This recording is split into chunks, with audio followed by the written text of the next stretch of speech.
Hello, and welcome to this week's AstroloCAST. My name is Jillian Grace, and I'm going to be walking you through the energy of the stars from the 6th of January all the way to the 12th of January.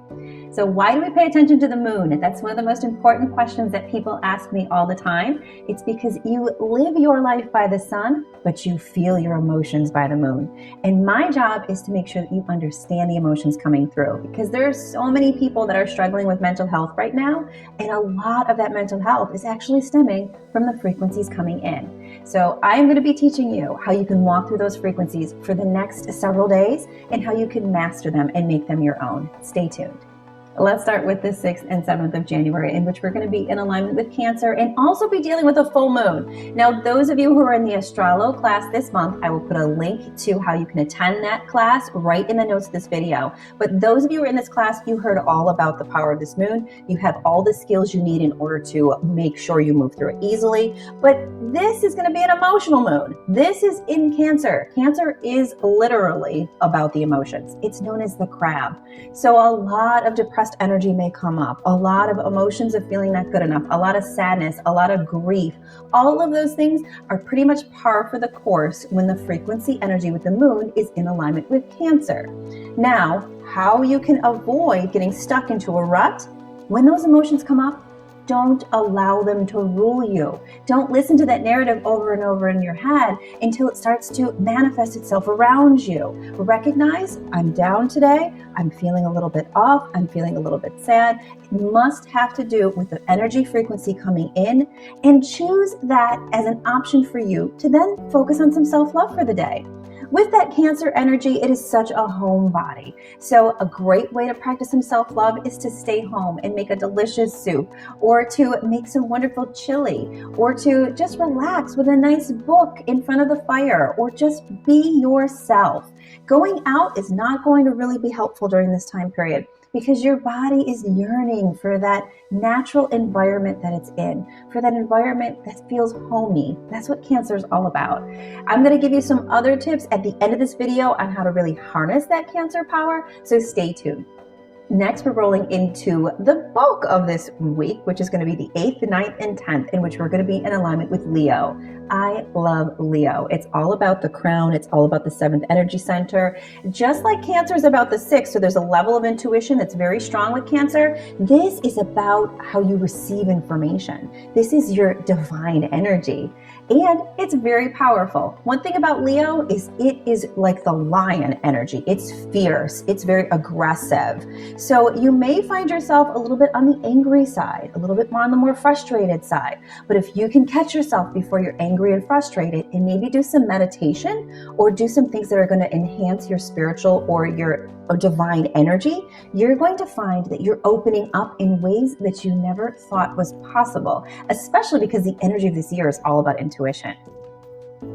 So a quick side note about the energy being about intuition. Those of you who are in the Astrolo family, you know all about that powerful 7 frequency. And that's what we're moving into right now. It is a 7 year. So numerologically, 7 is about opening up your intuition. It's about coming into your own. And it's about learning how to be the master of your own life path. It's also one of the reasons for why the Astrolo gift bag last month, you received a pendulum. Because if you can tap into your own inner knowledge, then that means you truly have the full power. So it's a super cool year for really letting yourself become yourself. That's why you're on Earth in the first place. Last but not least, we are going to be moving into the 11th and 12th, in which we're going to be in alignment with Virgo.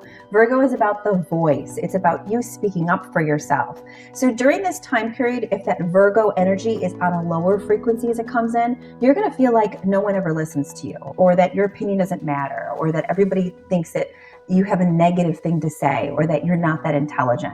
That's totally normal if you're on the lower vibrating side of Virgo. However, you could stay on the higher vibrating side, then you're going to find that you are learning so much about how you can tap into your own inner voice.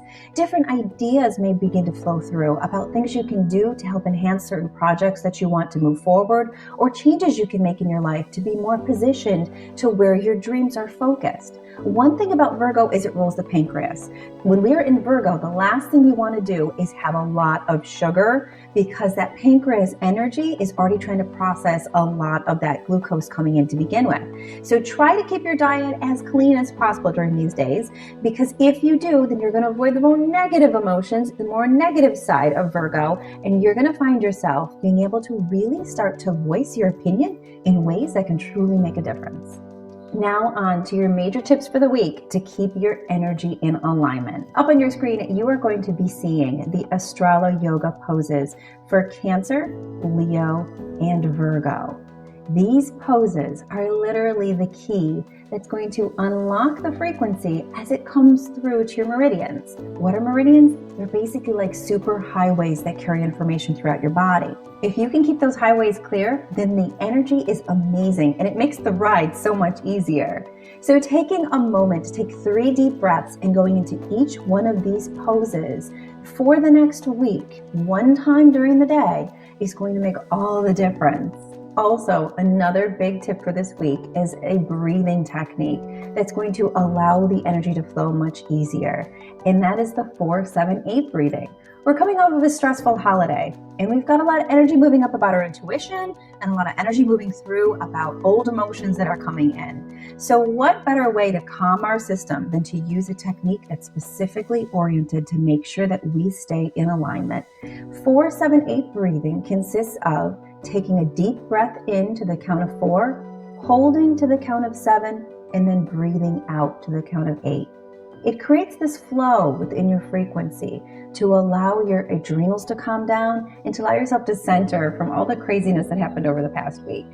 So if you take a moment to move into these 3 AstroloYOGA positions, as well as do this breathing technique, you are going to feel amazing. You're going to be harnessing your own life. You're going to be building your own future. And most of all, you're going to be starting your year off with you being in control.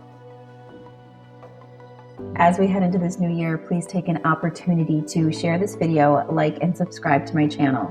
Each week, I'm going to be keeping you up to date about the emotional energy that moves through, because if you know where your emotions may be influenced, then you can start to change the way you react. And once you change the way you react, you become the master of your manifestation. You become the controller in your own life, and you take back your own power. My name is Julie Grace, and I will talk to you next week.